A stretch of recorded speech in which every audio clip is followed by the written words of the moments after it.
Agora foi. Vamos lá, algumas aplicações.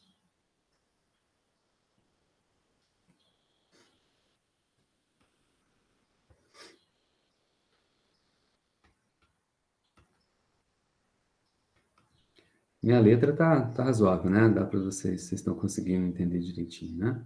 Essas notas de aula estão todas lá no Moodle também, né? Então, aqui, vamos colocar 2 exemplos de... Vamos falar sobre voo de pássaro, né? Ou não necessariamente de pássaro, né? Então, a primeira aplicação minha aqui é... Vamos colocar aqui sobre os voos. Podemos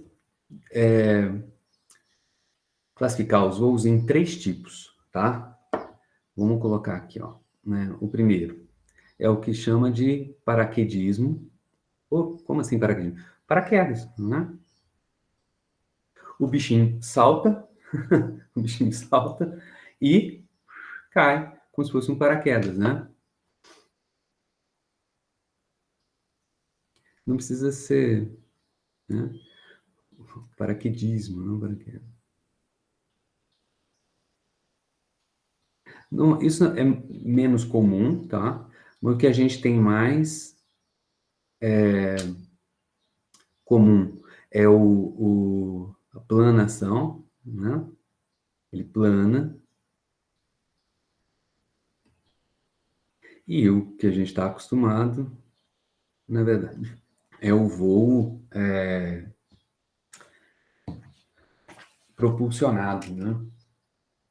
Tem propulsão. O que é propulsão? Bater asa. Bate a asa. Mas naturalmente, né, por exemplo, um pássaro, ele faz uso, na verdade, de todos esses 3 tipos, né? Propulsiona e plana. Quando ele plana, vamos falar basicamente do paraquedismo e da planação. Ele está economizando energia, né?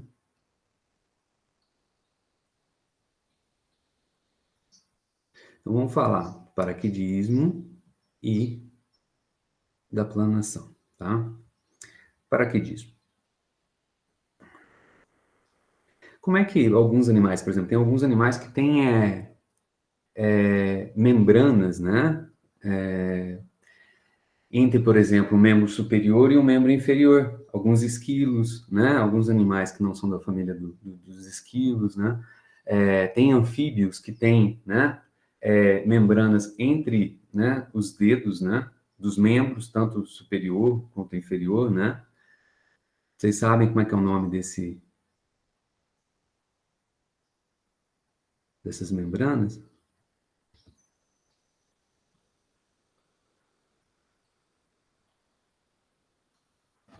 Não, né? Nem eu esqueci. Membranas interdigitais, não é? Tem essas entre os dedos e tem entre também o braço e a perna, né? Chama patágio. Né? E o patágio, a gente vai entender por que tem patágio, tá? Então, vamos lá, olha só. Uma coisa que a gente tirou quando eu falei para vocês do salto da pulga ou salto do gafanhoto, né? A gente tirou a resistência do ar. Falou assim, ó, quando não tem a resistência do ar, né? O movimento no salto ele é parabólico, né? E a gente separamos as equações e tal, tudo mais. Mas a gente sabe, né, que quando a gente está se movimentando num fluido, no caso o ar, né, existe forças de arraste, né? Existe uma resistência ao nosso movimento no meio fluido. Talvez no ar a gente não sinta necessariamente, né? Mas quando a gente está na água, na piscina, né? E a gente quer se movimentar ali dentro da água, que é um outro fluido, que tem uma densidade muito maior do que o ar, a gente sente. Se a gente está brincando, né? Simplesmente de arrastar os braços dentro da água, a gente sabe que tem uma resistência a um movimento do nosso braço ali dentro da água, né? Até mesmo um caminhar, né? Ali dentro da água a gente sente isso. Tá? Então, existe uma resistência, né, ao movimento, né? E essa resistência, prestem atenção, ela é sempre contrária ao movimento. Se eu estou indo da direita para a esquerda, existe uma força de resistência no sentido contrário, né? Ou seja, da esquerda para a direita. Se eu estou caindo, né, de alguma forma, um cara que usa, né, paraquedismo, né, ele pulou de lá de paraquedas, ele está caindo, né? Quando ele abre o paraquedas, tem uma resistência, né, ao movimento dele no sentido contrário, né? Ele tem uma força gravitacional puxando ele para baixo, você vai ter uma resistência puxando ele para cima, que é o que segura ele para ele não se esborrachar no chão, não é isso? Então, essa resistência do ar, né, é uma força. Vamos chamar ela de força de arraste, tá? Quando a gente faz essa Paulo, experiência... Oi? no caso do exemplo do paraquedismo, a resistência do ar estava sempre lá. A única coisa que muda quando usa o O paraquedas é o paraquedas é aumento dela. aumenta É, a área de ação dessa força, não é? não é que aumenta a área. Aumentou a área, aumenta a força. Vou colocar aqui. Beleza? Se você continuar caindo, caindo, caindo, vai dar na mesma, só que a velocidade final sua vai ser grande, tá? A gente vai colocar essa equação, Vocês não podem ter medo, isso que é importante, olha só, né? É um vetorzinho, né? São equações, a matemática, esse equacionamento que a gente está fazendo, é uma linguagem, né? A gente não pode ter medo da linguagem.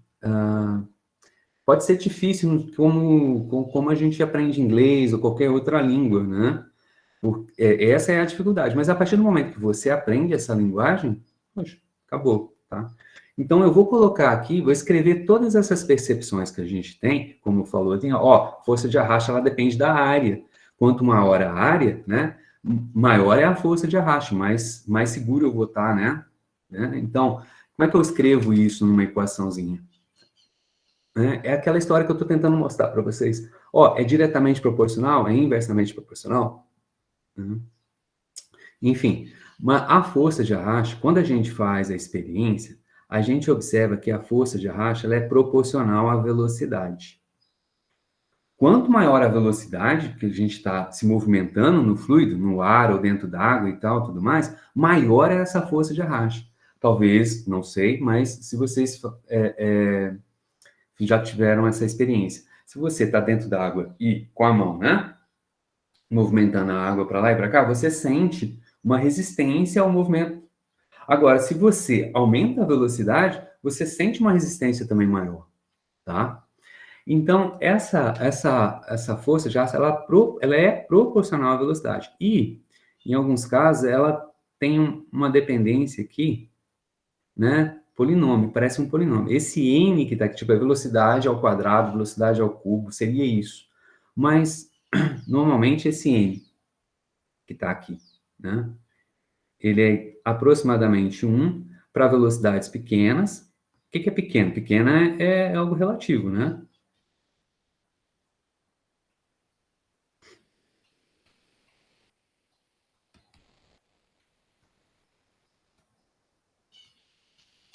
Menor que, em geral, isso é experiência.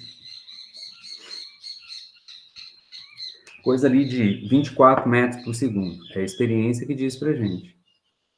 Mas isso é pequeno? Comparado a quê? 24 metros por segundo é uma velocidade relativamente grande para mim. Correr, né? O corredor de 100 metros rasos faz uma média ali que a gente viu de 13 metros por segundo, 24 metros por segundo, então é bem veloz, não é isso? É. Mas é relativo. A velocidade do som. Quanto que é a velocidade do som em condições normais de temperatura e pressão, né? É em torno de 340 metros por segundo. Tá? Então, uma velocidade, né? Mais de 10 vezes maior do que essa que a gente está colocando aqui. E o n, para velocidades maiores, ele passa a ser 2 para velocidades maiores. Velocidades grandes. Para o que a gente está interessado, a gente vai tratar com velocidades relativamente pequenas, velocidade de animais e tal, tudo mais, tá? Beleza? Então, vamos lá.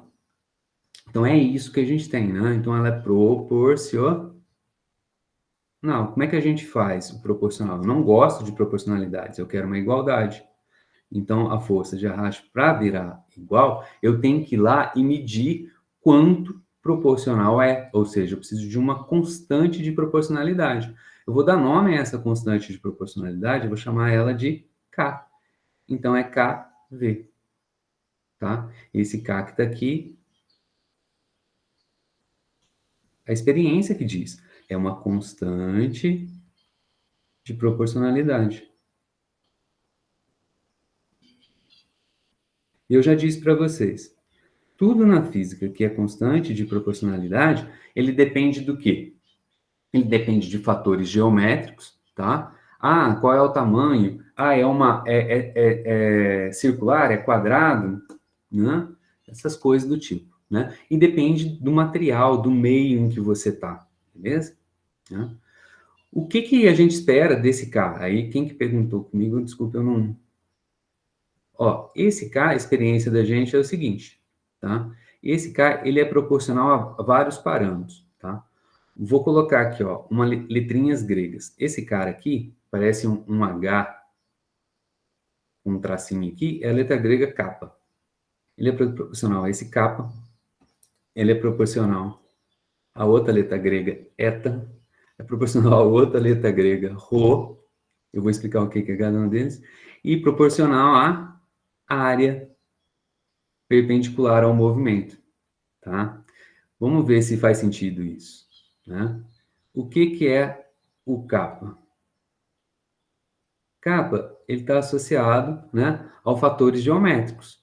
Ele traduz para a gente, ó, um paraquedas. E se a gente olhar a seção reta dele, né, tô olhando para cima, porque o paraquedas está aberto em cima de mim aqui, né? Ah, é um paraquedas circular ou é um paraquedas retangular? Então, fatores geométricos que dizem para mim quanto que vale esse kappa, tá? Então, ele é um fator geométrico.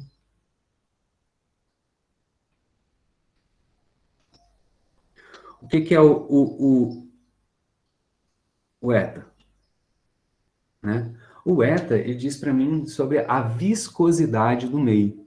Se você está no ar, é uma coisa. Se você está dentro da água, é outra coisa. Agora, troca a água por um óleo. Tem uma viscosidade diferente, né? Se essa viscosidade aumentar, se ele for mais viscoso, tá? Troca o óleo por um mel, uma resina qualquer, né? Poxa, aí é super viscoso, né? Então, a resistência vai ser muito maior. Então, ele é diretamente proporcional à viscosidade do meio.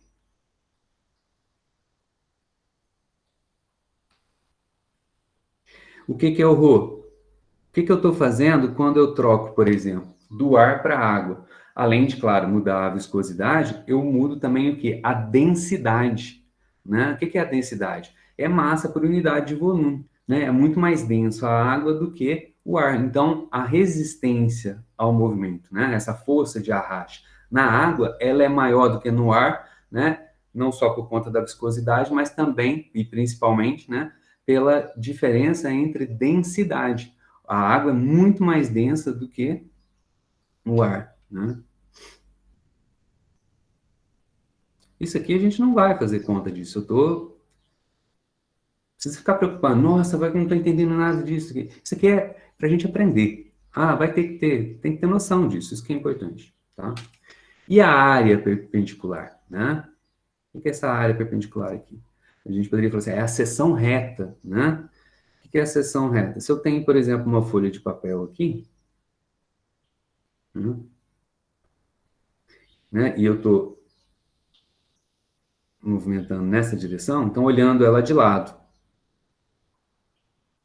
De frente, tem uma folha de papel A4, é algo retangular. Né? Vamos colocar aqui. Ela vai ter uma largura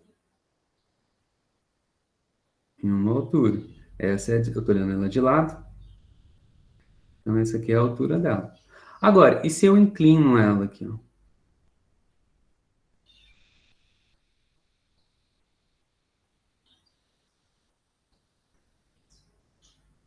Né? Antes ela estava aqui assim. Ó. É a mesma área que eu estou vendo? Então aqui a área é perpendicular, é H vezes L. Agora, ficou feio esse desenho. Jesus. Se eu estou com uma folha de papel aqui, ó, né? Estou olhando ela de frente. Então, essa dimensão por isso. Agora, se eu inclino ele, vocês veem a mesma área? Diminui a área, não é isso? Né? Então, o que importa para mim é a área que eu estou vendo. Né? A área que eu estou vendo é a projeção dessa área na direção perpendicular. Essa aqui é a área perpendicular. E o que, que vai depender dessa área? Do quanto está inclinado. Tá? A área perpendicular aqui, ela vai ser a área normal, que é igual a quanto? HL. E olha só, formou um triângulo o quê? Retângulo. Né? E esse cara que é interessante para mim é o cateto, triângulo retângulo, olha só, tem um... Né? Ele é o cateto adjacente ao ângulo θ. Então, isso aqui vai ser cosseno de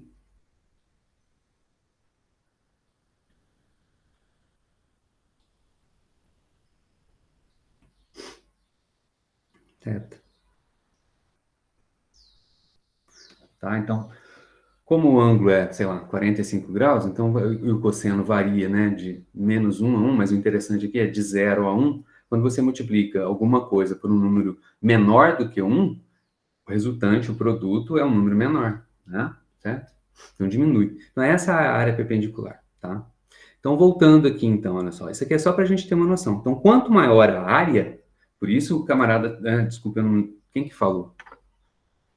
Me lembrou outra hora lá, que assim, ó, o camarada que está pulando, né? Ele tem uma área, né? Enquanto está caindo, ele está caindo, ele tem uma área, como a palma da minha mão, né? A área dele.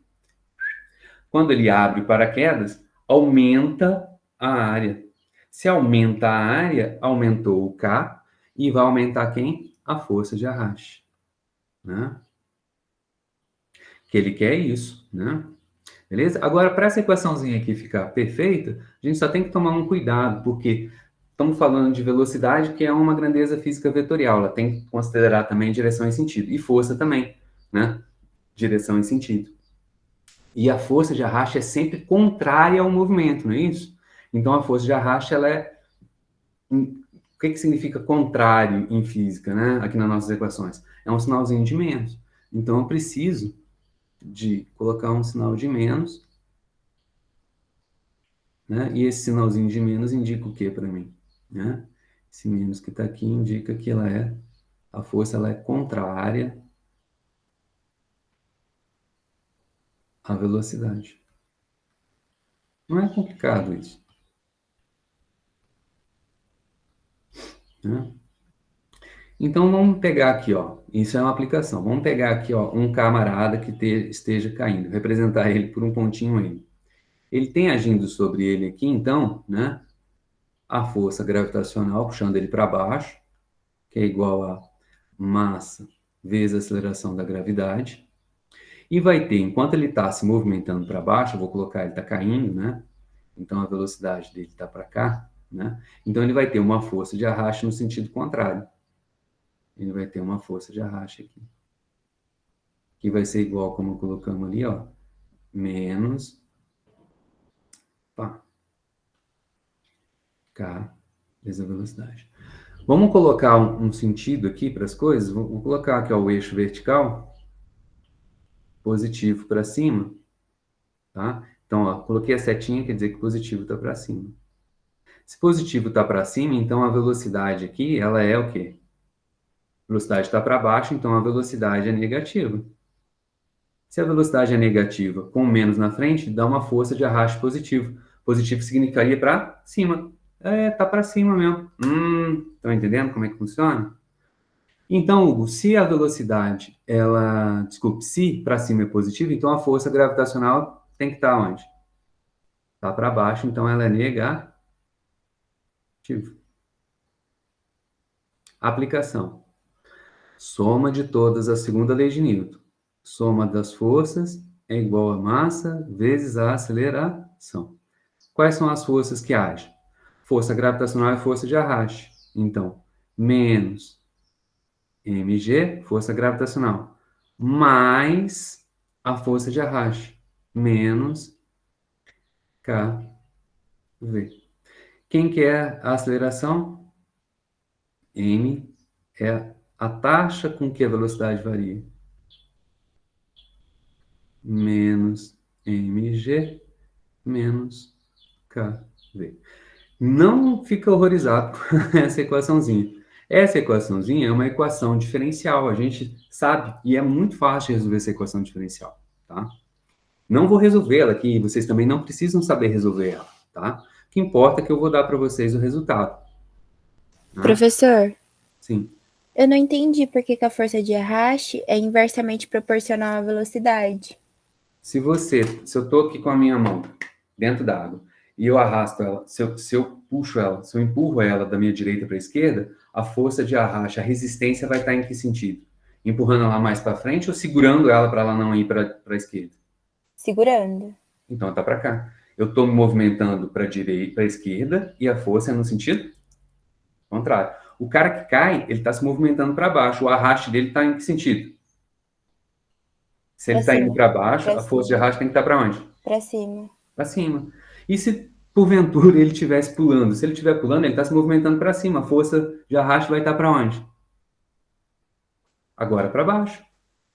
O movimento de arraste é no sentido contrário ao movimento. Sempre. Né? Consegue perceber? Entendi, professor, Não entendi. importa a direção que eu vá. Né? Não importa para onde que eu vou. Se eu estou indo para frente, o arraste está para trás. Se eu estou indo para trás, o arraste está para frente. Né?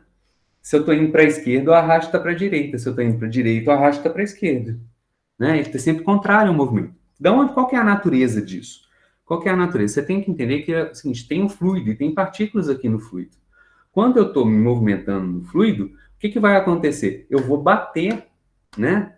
Vamos pensar assim, né? Nas moléculas do ar que estão aqui. Quando eu bato nas moléculas do ar, olha só, eu bato na molécula, a molécula vai para frente.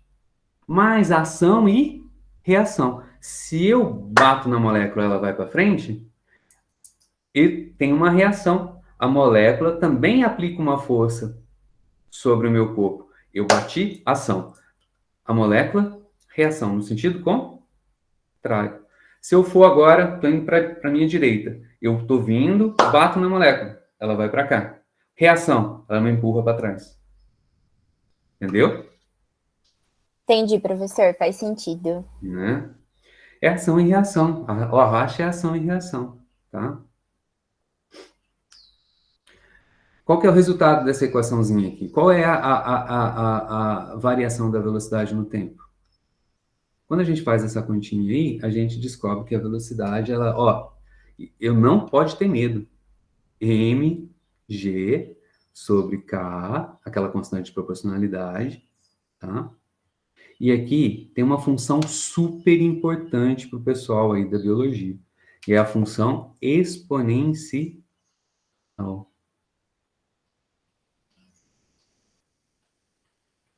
Menos 1. Coloquei aqui, por quê? Porque é importante, pessoal da biologia. A gente vai cultivar bactérias, né, numa plaquinha de Petri lá, né? Quando a gente faz uma análise da quantidade de bactéria em função do tempo, tá? A gente vê que a colônia de bactéria, ela cresce de forma exponencial, tá? O crescimento de uma população também, né? Não só de bactérias, né? Mas, ressalvo, hoje em dia tem muitas outras variáveis, né? Por exemplo, controle de natalidade, né? Enfim, mas quando a coisa é deixada naturalmente, o crescimento da população, né? Ela é um crescimento exponencial, tá? Existem muita coisa na natureza que é exponencial. Para falar a verdade, a função que vem que dá origem à exponencial é o logaritmo, né? Só que o nome que ele recebe é logaritmo natural. Por que ele recebe o nome de logaritmo natural? Porque é o tipo de comportamento da natureza. Tá? Por que é assim? Aí não tem jeito de explicar. É assim porque é assim. Deus quis que fosse assim, tá? Então, é uma função super importante. Tem que entender ela e o contrário dela também. O inverso da potenciação é o logaritmo.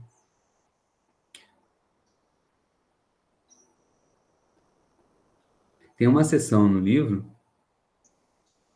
só sobre funções e tem uma subseção especial para a função exponencial, tá? O que significa isso daqui? Isso aqui, sim, então, vou fazer um gráfico disso. Oi? Rapidinho, tô com uma dúvida muito idiota, mas Não tem eu não tô dúvida idiota, não existe. eu não tô Dúvida é dúvida. entendendo. Se a velocidade ali tá para baixo, por que a força da gravidade ela tá negativa se ela tá a favor do Porque eu movimento? disse que para cima era positivo. E a Ah, força tá. gravitacional está para Nossa. onde? Então tá, obrigada. Não, não fica com vergonha. Não existe dúvida, né? Não existe esse negócio de dúvida boba. Não existe. Dúvida é dúvida, tá? Então, só por conta disso. Então, ó, se eu disse que para cima é positivo, tudo que é para baixo é negativo. Então, olha só. Então, a velocidade, ela é o quê? É um valor... Eu perdi o meu... Cadê? Aqui, achei. Tem hora que o pontinho, né? A velocidade, ela tá para baixo. Então, ela é o quê? Negativa. Por exemplo, se eu estou caindo com 10 metros por segundo, na verdade, como positivo é para cima, para baixo é negativo. Então, na verdade, a minha velocidade é menos 10 metros por segundo. Porque eu quis. Se eu tivesse colocado positivo para baixo, pode? Pode. Aí inverte os valores. Eu coloquei para cima porque normalmente, né? Vamos dizer assim, o padrão é a gente colocar positivo para cima, mas não importa. É só uma referência. Eu disse para vocês que quem escolhe isso sou eu. Agora, olha só, se a velocidade ela é negativa, né, e olha aqui, a força de arraste não está para cima, por quê? O movimento é para baixo, a força de arraste tem que estar para cima. Então, a força de arraste ela tem que ser o quê? Positiva. Se eu tenho um número aqui negativo, para ele ficar positivo, eu preciso multiplicar ele por menos 1. Né? Porque o K é uma constante, ele não é positivo nem negativo, aliás, né? Ele é positivo, não tem jeito do K ser uma constante de proporcionalidade, né? Depender de tudo isso daqui, né? Não existe área negativa para o K ser negativo, beleza? Então, voltando aqui, ó. Como é que é o gráfico da velocidade em função do tempo? Só a gente vê o seguinte, ó. Aqui eu quero o tempo, né? Vai ter um valor constante e o tempo está aqui na exponencial. Se eu pegar, e ele é negativo, ó, como é que é E a menos KT sobre N? Isso aqui é 1 sobre, porque é negativo, né? Então inverte. KT sobre N.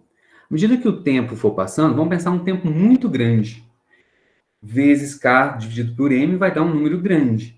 Um número elevado a um número muito grande. E é um número, né? E elevado a um número muito grande vai dar um número maior ainda. Agora pega o número 1 e divide por um número muito grande, né? Então, esse daqui é aproximadamente 1 dividido por um número muito grande, vai tender a quê? Vai tender a zero. Não vai? Isso quando o tempo for lá pro Casa do Chapéu, lá pro infinito, quando ele for muito grande, né? Beleza? Então, quando o tempo for muito grande... Hugo, Oi? no caso, o E, ele é alguma constante ou ele é Ele é uma constante. O E, a função exponencial, é um número. Tá? 2 pontos, é que nem o π. Π 3,1416 e vai embora, né? O E é um número, 2 pontos alguma coisa e vai embora também. Eu estava um pouco em dúvida se esse E ia ser uma variável dentro da... Não, o E é um número, que nem o π. É uma constante. Tá, entendi. É É uma constante natural. Que nem o π. Né?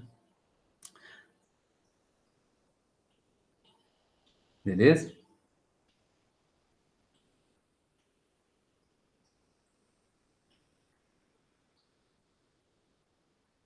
Jóia, onde que eu estava? Me perdi um pouco. Isso. Então, ele tende a zero. Então, no final das contas, olha só, vai sobrar o quê? Se para tempo for muito grande, esse cara aqui vai dar 0. Então, para tempo muito grande, esse cara que está aqui... Tá? O que eu fiz aqui? Voltei, desculpa. Né? Esse cara que está aqui, para tempo muito grande, ele vai tender a 0. Então, para tempo muito grande, isso aqui vai ficar o quê? Menos 0 menos 1 menos 1. Menos mg sobre k. O menos é porque está para baixo. Em módulo, vamos pensar em módulo. Então, olha só, esse camarada ele vai sair. E quando t é 0, qualquer número, né? Elevado a 0, e aí, ó, menos kt sobre n. Ele, quanto que ele vale em tempo igual a 0? Ó, menos k vezes 0, 0. Sobre n, 0. O que é qualquer número elevado a 0? 1. O tempo igual a 0 vai ficar 1 menos 1. 1 menos 1, 0. Vezes mg sobre k, 0. Então, a nossa velocidade, ela sai de 0, né? Vou colocar aqui. Ela sai de 0, né? Ela vai crescendo, crescendo, crescendo, crescendo, crescendo, até chegar num valor, um tempo muito grande, o valor, ele é constante. Quanto que é esse valor? Que é o valor máximo em módulo, né? mg sobre k. Então, o camarada, ele pula de paraquedas, ele está acelerado, tem a força gravitacional. A velocidade dele vai aumentando com o passar do tempo. Mas chega uma hora em que a velocidade fica o quê? Constante. O que isso significa, na verdade? Significa que, né, como a força de arraste depende da velocidade, à medida que ele vai caindo, a velocidade vai aumentando. Por quê? Porque tem a força gravitacional puxando ele para baixo, acelerando ele para baixo. Mas, ao mesmo tempo, o que vai acontecendo? Vai aumentando a força de arraste. Então, vai aumentando a velocidade, a força gravitacional é constante. Não importa a altura que o cara está, porque depende só da massa e da aceleração da gravidade. A velocidade vai aumentando e a força de arraste vai aumentando. Chega uma hora em que a velocidade é tal que a força gravitacional e a força de arraste cancelam uma com a outra. Força gravitacional para baixo, força de arraste para cima. Chega uma hora em que as duas se somam de tal maneira que a resultante dá 0. Quando a resultante é 0, o que acontece com o movimento seu? Fica constante. Né? Então, chega uma hora em que um camarada está caindo de paraquedas, a velocidade dele fica constante.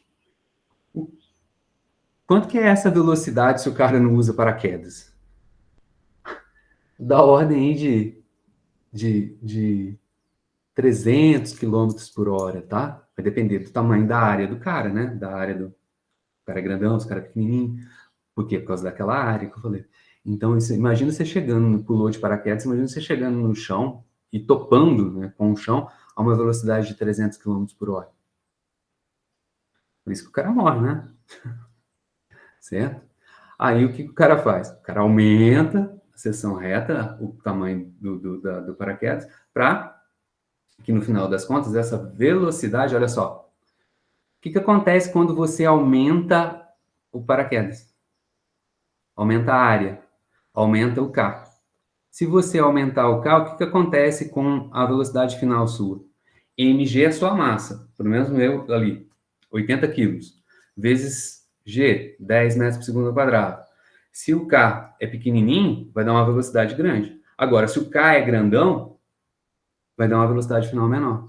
Então, por isso que eu queria colocar. Se eu aumento a área, aumenta esse K. Se eu aumento o K, eu aumento a força de arraste. No final das contas, eu vou terminar com uma velocidade constante pequenininha. Ufa, né? É assim que funciona. Então, tem muitos animais, olha só, né? Inclusive, né? Estava vendo, não faz muito tempo, né?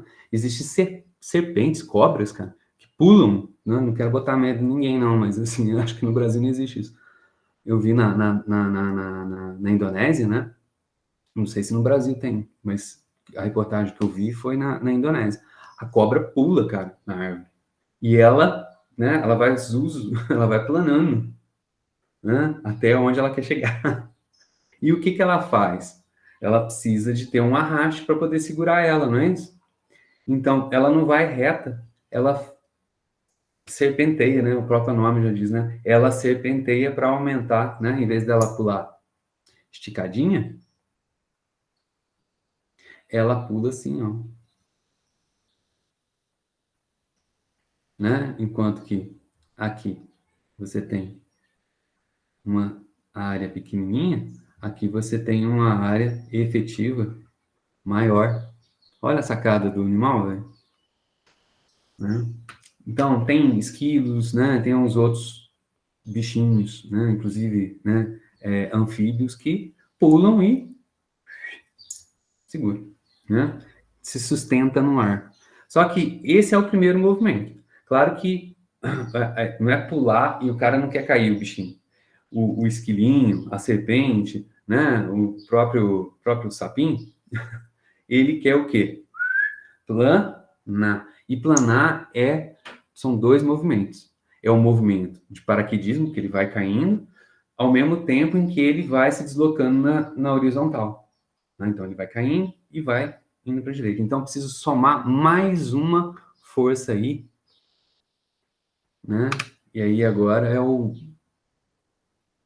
Que número que eu dei, né? Paraquedismo, agora planação. Né? Chamei de planação. Eu planeio.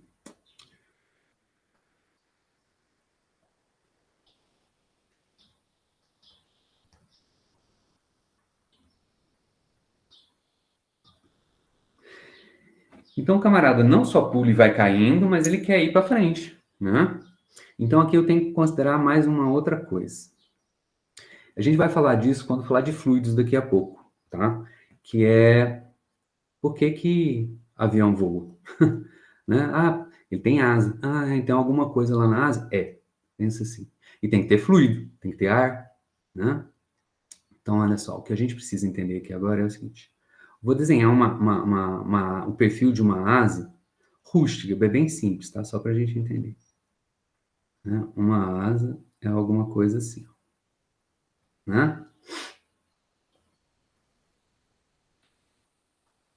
Pode ser de um avião, o que quer que seja, tá? O que acontece com o ar, à medida que ela está se movimentando na horizontal, né? O ar faz esse caminho, que é o nosso fluido. Claro que vai ter uma parte do ar que faz o caminho por baixo. Tá? E aqui, normalmente, atrás da asa né? Continua aqui os dois, tá? O que acontece? O perfil da asa é tal que, vamos pensar numa molécula do ar, né? Ela vai ter uma certa velocidade na parte de cima. Velocidade, vou colocar aqui superior. E uma outra molécula aqui embaixo,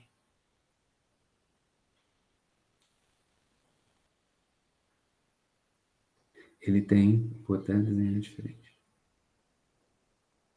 Ficou ruim.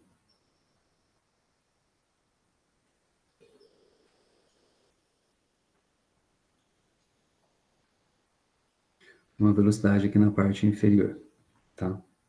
O perfil da asa é tal que a velocidade do ar, o fluido, na parte de cima da asa, na parte superior, é maior do que na parte de baixo, na parte inferior, tá? Eu costumo usar uma imagem, pensa assim comigo, didática, não é exatamente isso. Essas duas moléculas, antes da asa, o asa está cortando o ar, né? Elas estão juntas aqui. O ar está cortando. A asa está cortando o ar. Então, o que acontece com a molécula? As moléculas estão juntas aqui. Ele passa, separa as duas moléculas, passou, elas voltam juntas. Então, depois que a asa passa...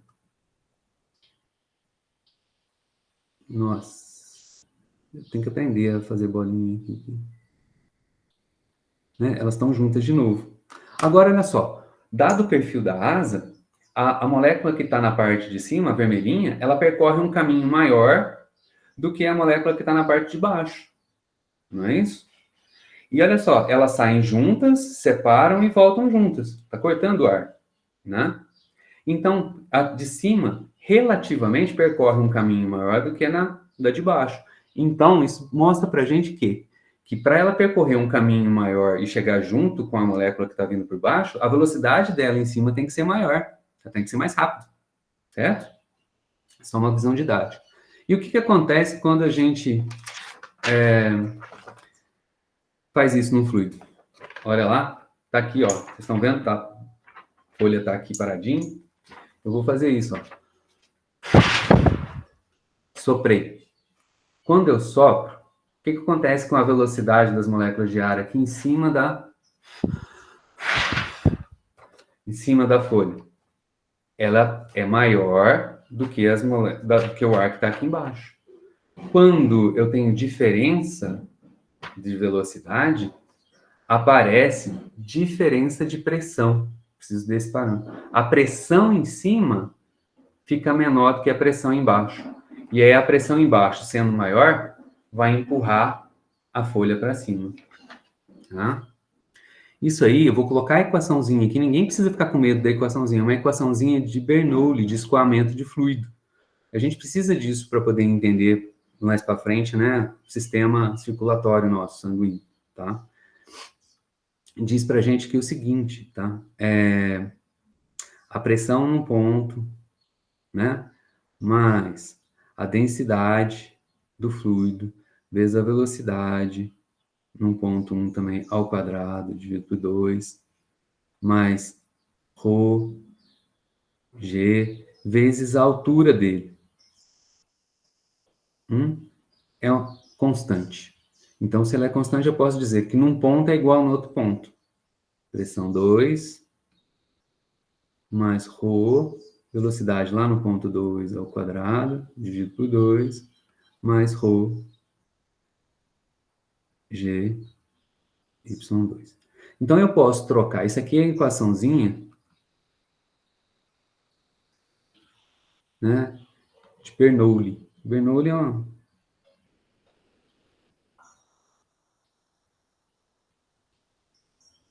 Existia a família dos Bernoulli, né, na Itália, são italianos, né?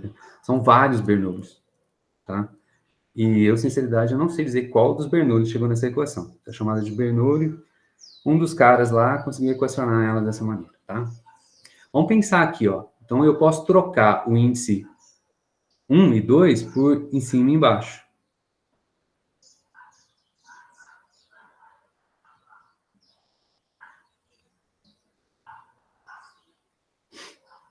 Então, posso colocar aqui na parte de cima, velocidade na parte de cima e a altura dele na parte de cima. Na parte de baixo, na parte de baixo, na parte de baixo. Vamos pensar que a asa é fininha, então a altura em cima é mais ou menos igual à altura embaixo. Então eu vou desconsiderar esse cara que está aqui, ó, essa variação de altura. Elas são iguais. Se eu somo mais 10 de um lado da igualdade, mais 10 do outro lado da igualdade, eu posso cancelar os dois, né? Então, tá aqui a minha equaçãozinha, né? Então, ó, simplificando ela para a gente ver. A pressão na parte de cima, ρ, desculpa, eu esqueci de dizer, o que é ρ? Ρ é a densidade do ar. No caso, um exemplo, a densidade do fluido. Eu estou falando do ar, né?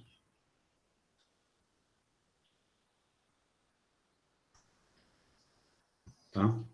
Ρ vezes a velocidade em cima, ao quadrado, sobre 2. Igual a pressão embaixo, inferior, mais ρ. O fluido é o mesmo, né? Embaixo e em cima, então, né?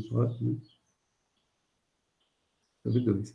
Agora só, tem uma igualdade aqui, né? Se eu estou dizendo para vocês, olha só, que a velocidade de cima é maior que a velocidade de baixo, tem que manter igualdade, certo? Se esse camarada aqui, vou usar uma outra, né? Se esse termo é maior do que esse, então o que você pode falar das pressões? Se um é grande, para manter igualdade, tem que ser o contrário. Então, isso implica que a pressão na parte de baixo tem que ser maior que a pressão na parte de cima. E o que é pressão? Pressão é força, pressão P maiúsculo, tá? Para não confundir com um Pzinho minúsculo lá do momento linear, ou seja, da quantidade de movimento. É a força dividido pela área. Então, tem uma pressão aqui embaixo, né? Tem uma pressão aqui embaixo, que vai corresponder a uma força aqui de baixo pela área. A área é o quê? A área é a área aqui da asa. Quanto maior a área da asa, maior vai ser a força.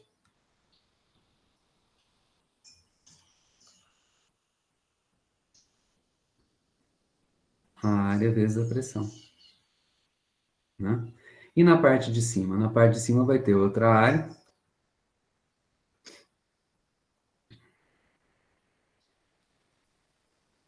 Né? Aqui também, então, vai ter uma pressão, uma força. Eu chamei de S aqui, desculpa, gente. A parte de baixo é I.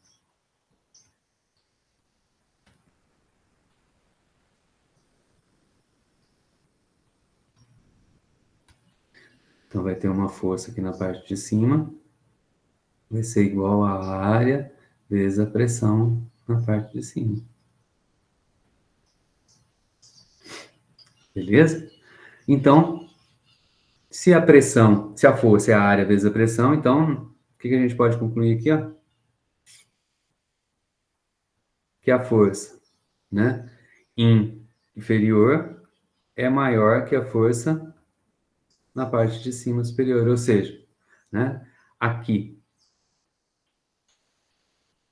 olhando aqui, ó, vai ter, vou puxar esse cara para baixo, melhor dizendo, para o lado, né, vai ter uma força de baixo para cima,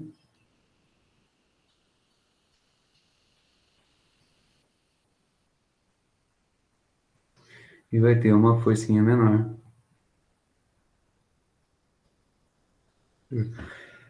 Então, tem uma força maior embaixo do que uma força em cima. Então, a resultante vai dar uma resultante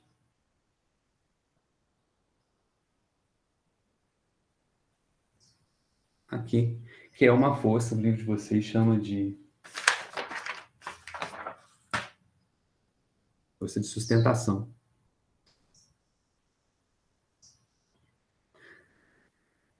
Né? Então, existe então uma força de sustentação devido a esse perfil. Né? É isso.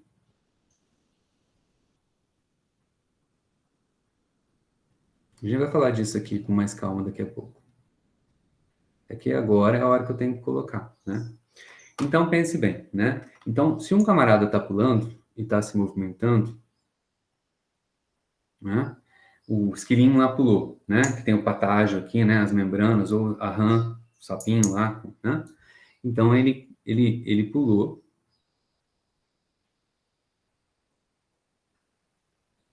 De uma árvore qualquer, a serpente, né? Ele pulou aqui e tá querendo parar aqui embaixo.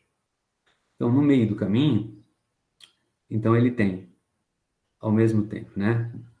Agindo sobre ele. Vou colocar a força gravitacional. Ele tá com a asinha dele aberta. Então, ele vai ter o quê? Ele está se movimentando para frente, né? Está se movimentando para frente. Então, tem essas relações que eu falei para ele. Então, vai ter também uma força de sustentação. E também vai ter o quê? A resistência do ar. A resistência do ar está para onde?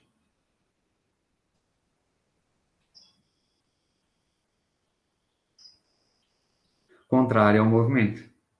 A resultante disso daqui, né, é que permite que ele vá longe. Tá? Entendendo por que eu coloquei a força de arraste ao longo dessa linha aqui? Porque o movimento dele é esse. A velocidade dele está aqui. E a força de arraste é contrária ao movimento. Joia? Então, a soma, né? A força de arraste, mais a força de sustentação, mais a força gravitacional, a resultante é algo que vai permitir com que ele chegue a distâncias, né? Relativamente longas. Tá? Beleza? Então, esse é um exemplo de aplicação. Né? E tem coisas bem legais, eu não sei, a maioria, o pessoal da biologia, biomedicina, hoje em dia, antigamente, né, na verdade, meus colegas de biologia, lá de graduação, que faziam biologia, a maioria dos caras lá estavam lá por conta de gostar de natureza, de falar de animais, de falar né, né, biomas, né, e tal, tudo mais, né, porque à medida que o tempo foi passando, ficou famoso esse negócio de genética, né? E biólogo também mexe muito com isso. Então, hoje em dia, quando a gente fala para biólogos, provavelmente a maior parte da comunidade hoje em dia não está interessada em animais, em, né, fisiologia animal ou vegetal, né? Está interessado mais em genética, né? Quer trabalhar com essas coisas. Beleza? Vamos fazer mais uma aplicação. Então, esse daqui é mostrando para vocês o quê? Leis de Newton, né? Associadas aí, tudo que a gente falou. Agora falta a parte de rotação. Então, mais uma aplicação, né? Então, esse aqui é o voos e agora ação muscular. Tudo bem? Posso seguir adiante? Sem problemas? Pode sim. Obrigado. Vocês, por favor, não deixem eu seguir se tiver dúvida, né? Aproveita a oportunidade que vocês estão me escutando para poder perguntar, né? Eu estou aqui, né?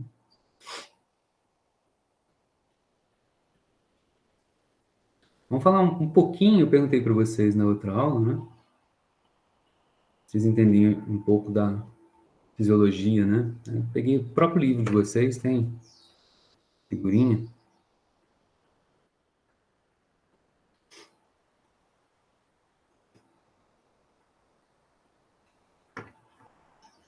Rabiscar esse cara, tá?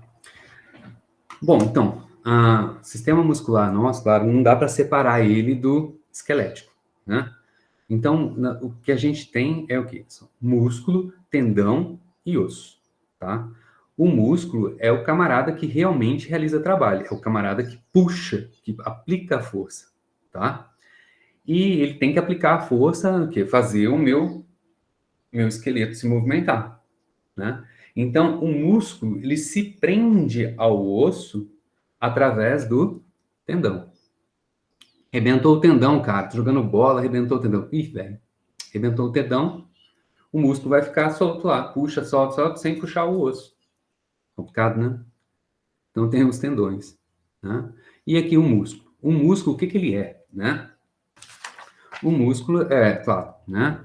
Ele é feito é um tecido, né? Fibroso, fibrilar, né?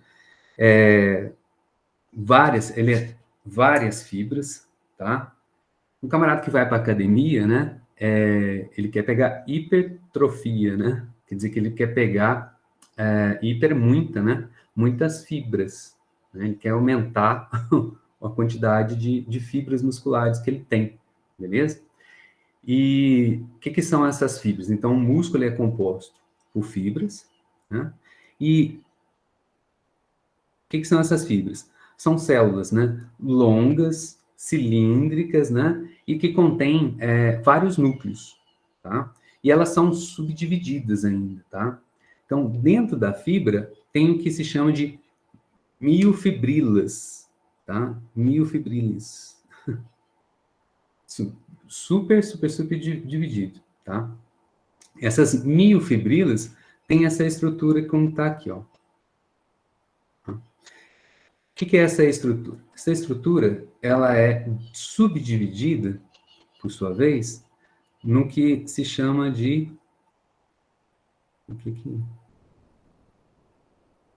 Daqui até aqui, né? São os sarcômeros,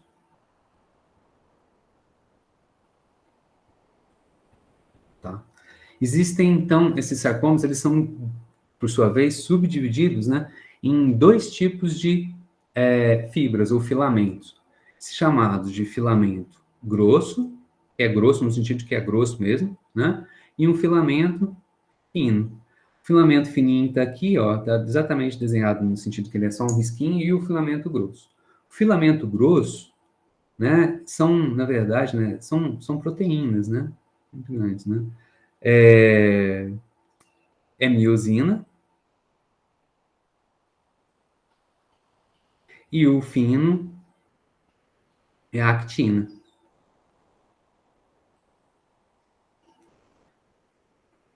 São duas proteínas. Associada à actina, né, ao filamento fino, né, você ainda tem outras duas cadeias proteicas, que são a tropomina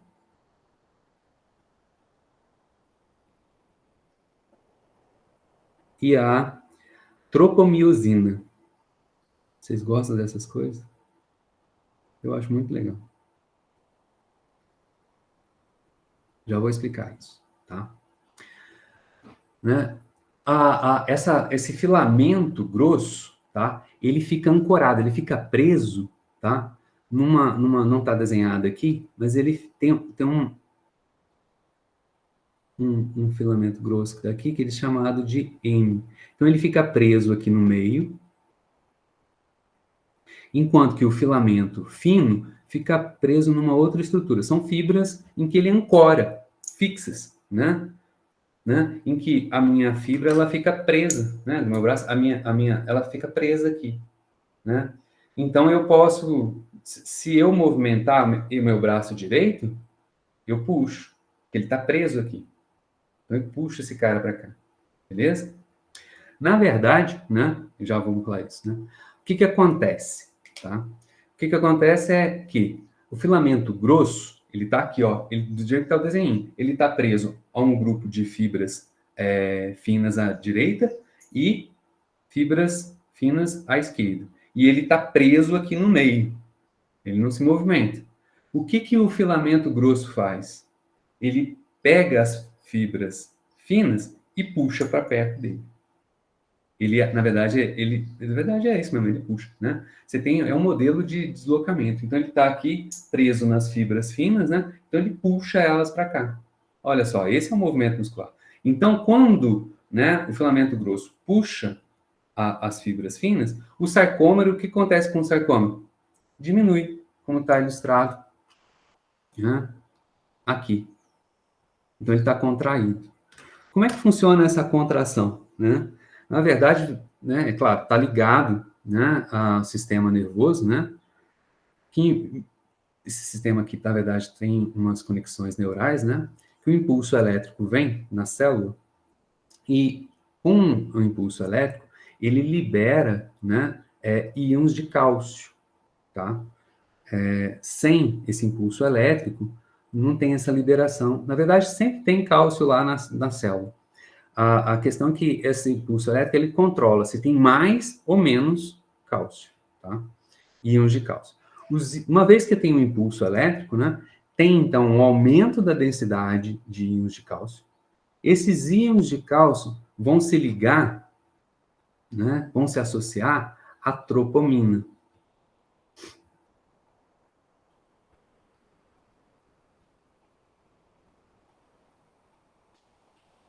Íons de cálcio positivo, né? Íons de cálcio. Quando ele se associa à tropomina, a tropomina, né? Ela, como é proteína, ela aumenta, diminui, ela se enrola, novela, solta, né? Então, a tropomina, com os íons de cálcio, né? Ela aciona a tropomiosina. A tropomiosina, né? Ela tampa, né? Ela está ligada é como se fosse uma chave. Aqui eu tenho a fibra fina, aqui eu tenho a fibra grossa e tem a tropomina aqui na frente. Quando libera cálcio, a tropomiosina, a tropomina tira a tropomiosina aqui do meio. E aí a fibra grossa se liga na fibra fina. Quando a fibra grossa se liga à fibra fina, na verdade, o movimento é de puxar. A fibra grossa puxa a fibra fina. Quando os íons de cálcio, né, diminui a concentração de íons de cálcio, né, agora a tropomina coloca de volta a tropamiosina entre a fibra fina e a fibra grossa. Impede agora que a fibra grossa conecte, né, prenda na fibra fina e puxa ela. Né? Então o sistema é um pouquinho, bastante interessante, na minha opinião, e bem intrincado. A gente vai falar um pouquinho sobre essas questões de impulso elétrico e tal, tudo mais, né? Quando a gente falar de mais adiante aí sobre bioeletricidade, né? Falar de membranas e tal, tudo mais. Então, é assim que funciona rapidamente, claro, falando, né? É muito mais rico do que tudo isso. Como é que funciona o músculo? Então, quando eu quero acionar meu músculo, meu cérebro manda um impulso elétrico para as células do músculo, libera cálcio, liberou cálcio, cálcio se liga à tropomina, né, por sua vez, aciona a tropomiosina, tirando ela do caminho entre a fibra fina e a fibra grossa. A fibra grossa agora liberada, não tem mais tropomiosina no meio do caminho, né, se liga, né, à actina, né, e aí puxa ela, aciona o músculo. Assim que funciona. O caminho é mais ou menos esse, tá?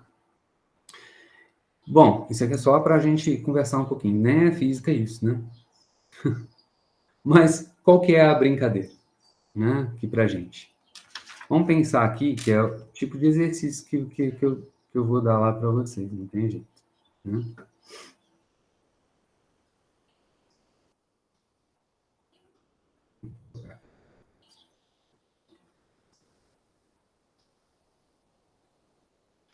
Tá bem exagerado, né? Vocês estão conseguindo ver direitinho o desenho? Né? Tá bem exagerado isso daqui, tá? Então, eu tenho aqui o meu bíceps, né? Ele se liga lá em cima, né? E aqui embaixo ele se liga, que é o meu antebraço, né?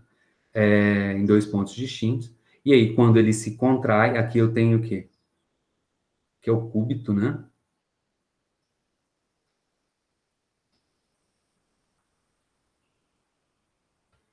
Que é o meu eixo de rotação.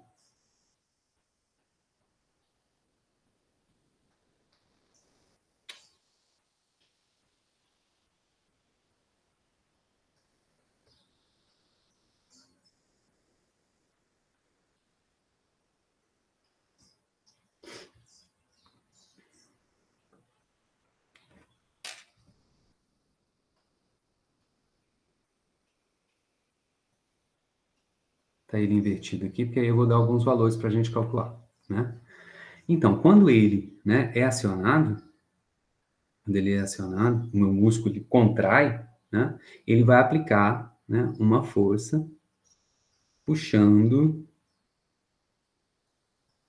o meu antebraço para ele rodar com relação ao meu eixo de rotação, meu cúbito.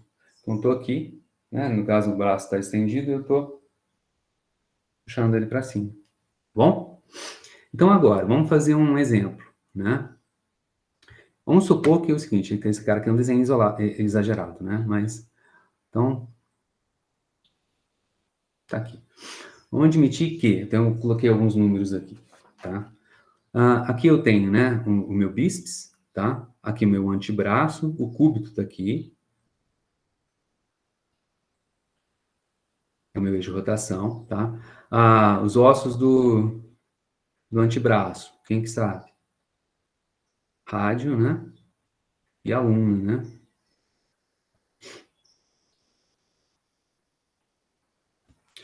Tá? Vamos supor que eu tenho aqui, ó, eu estou segurando uma esfera e é uma esfera de massa igual a 6 quilogramas. Vamos admitir que o meu antebraço, esse aqui então da esfera, o meu antebraço como um todo, ele tem, né, ele pesa, né,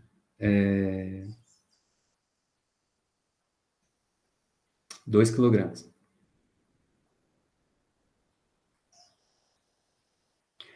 E a pergunta é, que força o meu antebraço tem que aplicar para cima? desculpe, meu bíceps tem que aplicar, né? Para que tudo fique paradinho, que eu consiga sustentar esse cara. Então, é um movimento, o problema é um movimento de rotação. E eu quero que, pensem aqui comigo, eu quero que tudo fique parado, que não se mexa. Então, o que significa isso? Que o estado de se está parado, quero que permaneça parado. Então, é uma condição de equilíbrio. No caso, é rotação. Então, eu tenho que pensar o quê? Na força? Não, tem que pensar na força com jeitinho. Tem que pensar no torque. Né?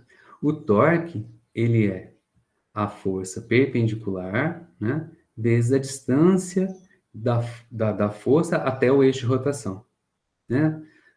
Vezes o seno, né? No caso, eu posso tirar perpendicular aqui. Vou deixar o perpendicular aqui.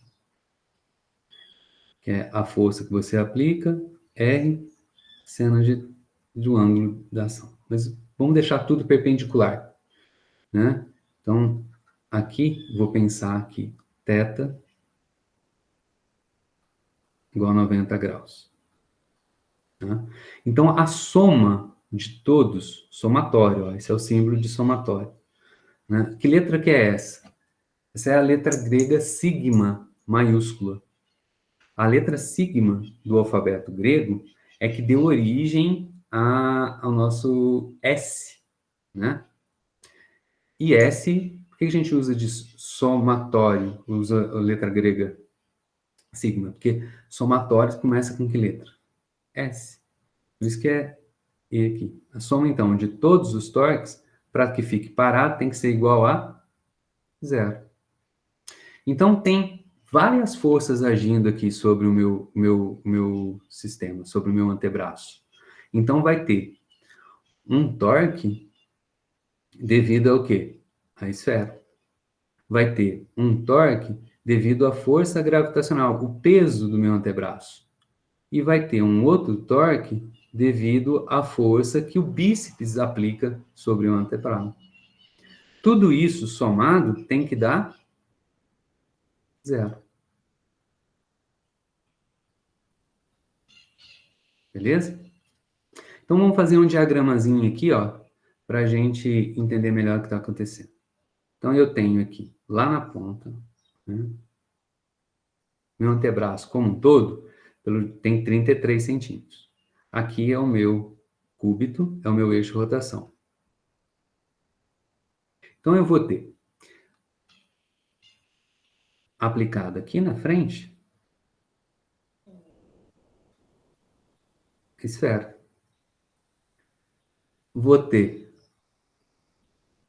vamos olhar para o meu desenho aqui, do cúbito até aqui tem 33 centímetros.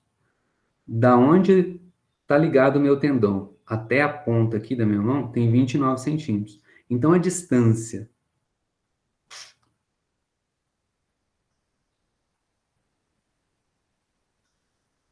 né, da força do meu bíceps, faltou um B aqui, né, é igual a 4 centímetros. 33 menos 29, 4. Então, aqui pertinho,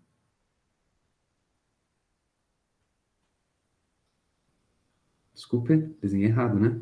A força do bíceps é para cima. Tem a força do bíceps aqui. O eixo de rotação, né, o meu cúbito é o meu eixo de rotação. E tem a força gravitacional associada ao peso do meu antebraço. Aonde que eu vou colocar aqui o peso do antebraço? O peso do antebraço a gente tem que colocar no que a gente chama de centro de gravidade do corpo, tá?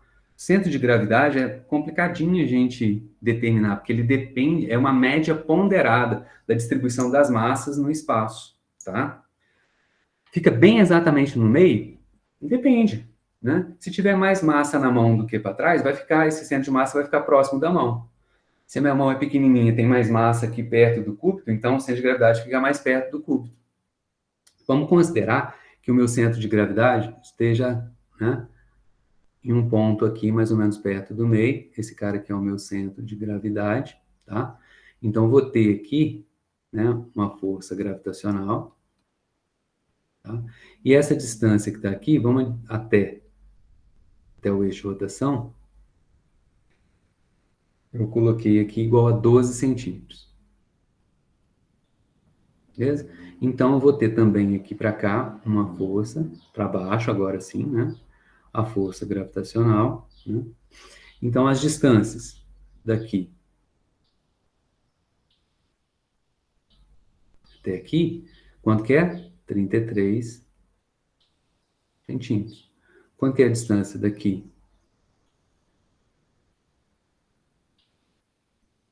até aqui? 12 centímetros. Quanto que é a distância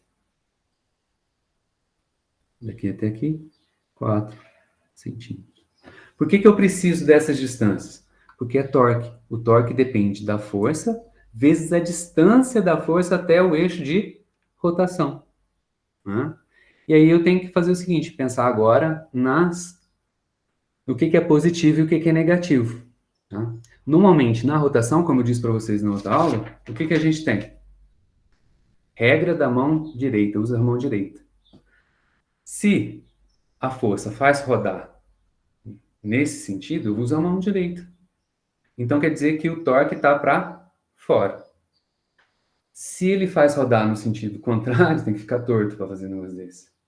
Sentido agora? A torque agora está entrando na tela aqui do meu notebook, né? Então vamos pensar o seguinte, né? Façam aí comigo. A força gravitacional e a força da esfera, gravitacional da esfera, vão fazer o meu antebraço rodar para baixo. Enquanto que a força do meu bíceps vai tender a puxar ele para cima, sentido contrário. Então, o meu torque devido ao bíceps, ele é contrário ao torque das outras forças, a força gravitacional da esfera e o peso do antebraço. Então, se eu disser que a força bíceps, o torque dela é positivo, os outros dois têm que ser o quê? Negativo, né? Então, o que vocês querem? Eu vou colocar aqui, ó, então meu desenhinho, vou colocar o sentido, esse sentido como positivo.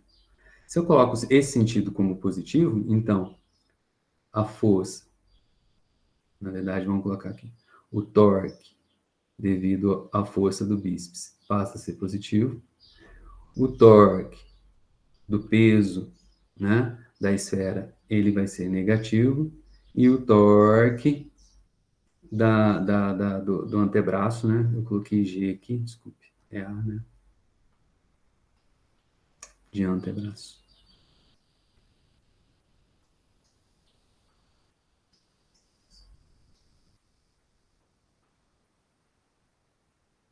Também é negativo.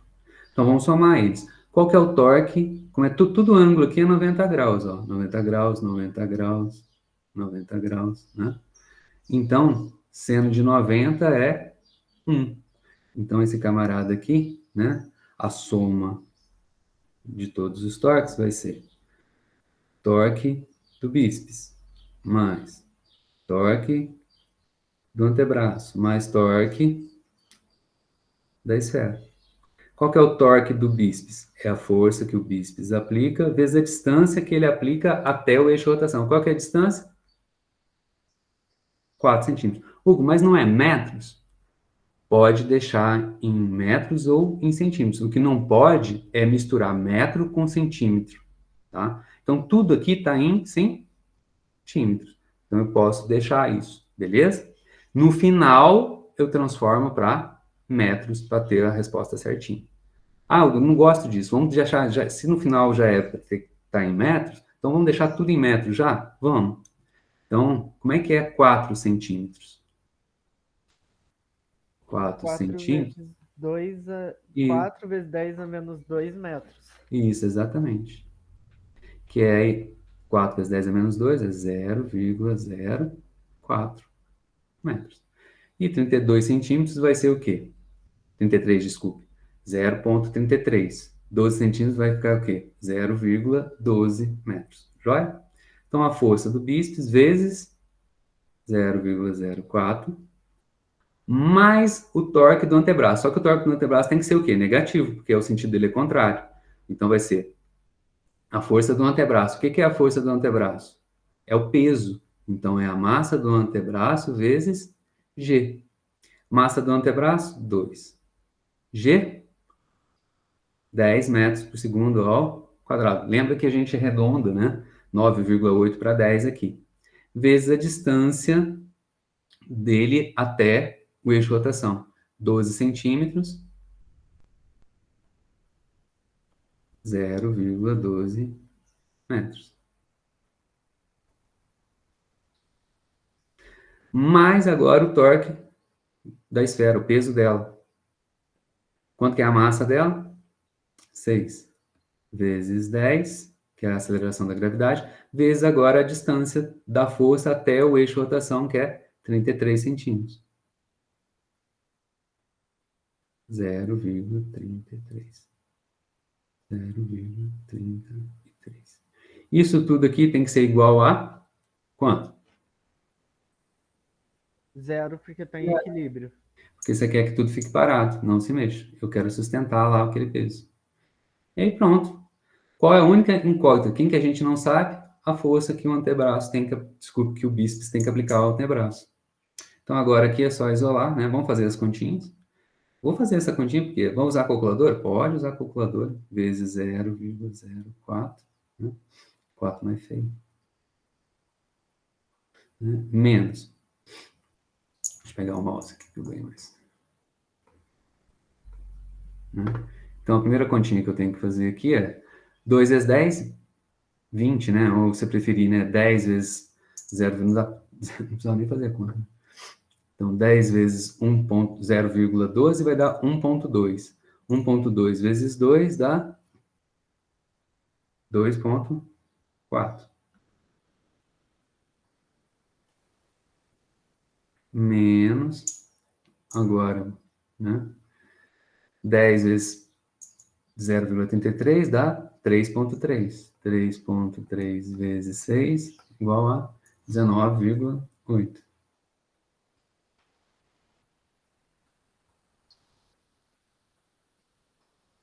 Então, isso aqui vai ser igual a força do bíceps vezes 0,04 menos, eu somar os dois aqui agora, né? 4 mais 8. 12, né? Vai 1. 20. Com 2, 22. Isso aqui tem que ser igual a 0. Agora, o negativo eu vou passar para o outro lado. Força do bíceps vezes 0,04 vai ser igual a menos 0,22, vai para o outro lado, mais 0,22. A força que o bíceps tem que fazer agora para passar dividindo.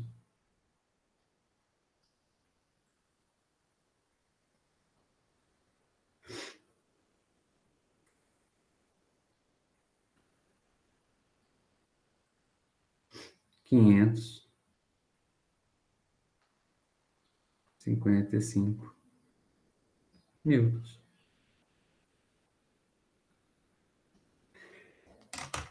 555 newtons é uma força grande, pequena? Pensa assim com relação ao peso de um corpo. O peso de um corpo a gente tem que saber que é multiplicado por 10, que é a aceleração da gravidade. Então, 555 newtons equivale, né, ao peso de 55,5 quilogramas. Então, você tem que fazer uma força para sustentar 6 quilos, o bíceps seu tem que fazer uma força para cima correspondente a um peso de 55,5 newtons por quilogramas, né? Por que isso? Porque ele está muito mais perto do eixo de rotação. É aquela história que eu falei para vocês para abrir a porta. A maçaneta da porta, ela fica mais longe do eixo de rotação. Por quê? Porque quanto mais longe, maior é o torque. Se estiver pertinho, se eu for abrir a porta empurrando ela perto da dobradiça, para abrir a porta eu vou ter que fazer uma força muito maior. Né? Aí assim, Hugo, a natureza então podia ter feito um bíceps, né, que fosse ligado lá perto do meu punho, né? Pô, fazer um negócio desse tamanho, assim, ligando, né? Aí não fica muito prático, pensa bem, né? Quanto mais curto o meu antebraço, menos força o meu bíceps tem que fazer, né? Pensando assim também. Bom, gente, por hoje é isso, tá?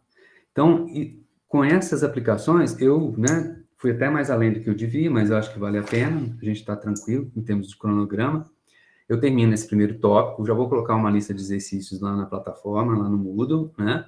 E a próxima aula a gente já vai começar o próximo tópico, que é energias e conservação de energia. Vamos começar falando de trabalho e energia cinética, e depois vamos falar de energias potenciais, e termina com conservações de energia.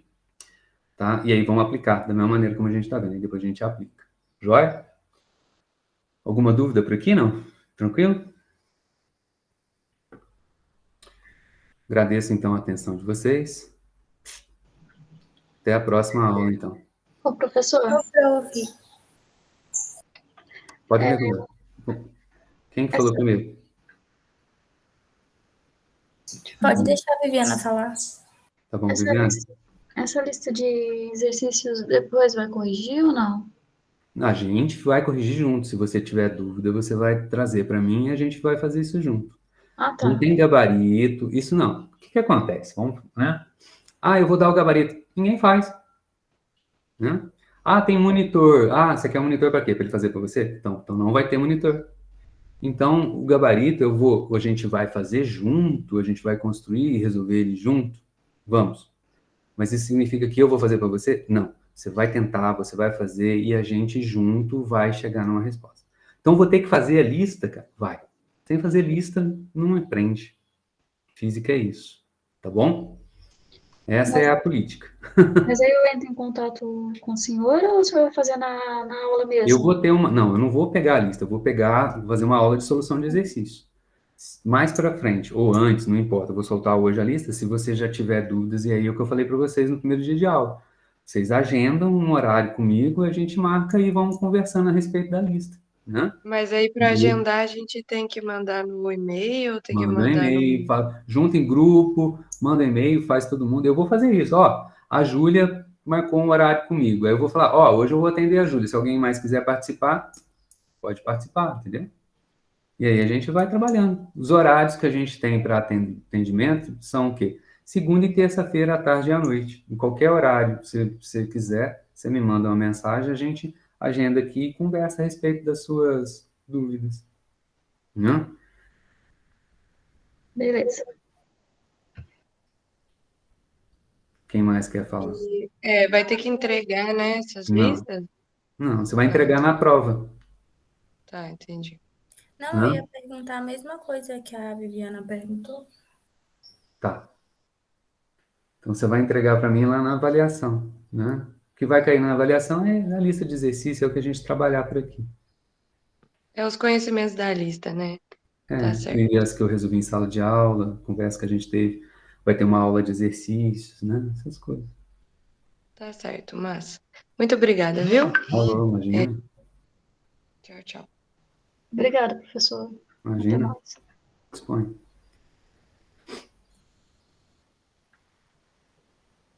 Oi, que outro? Até mais para vocês.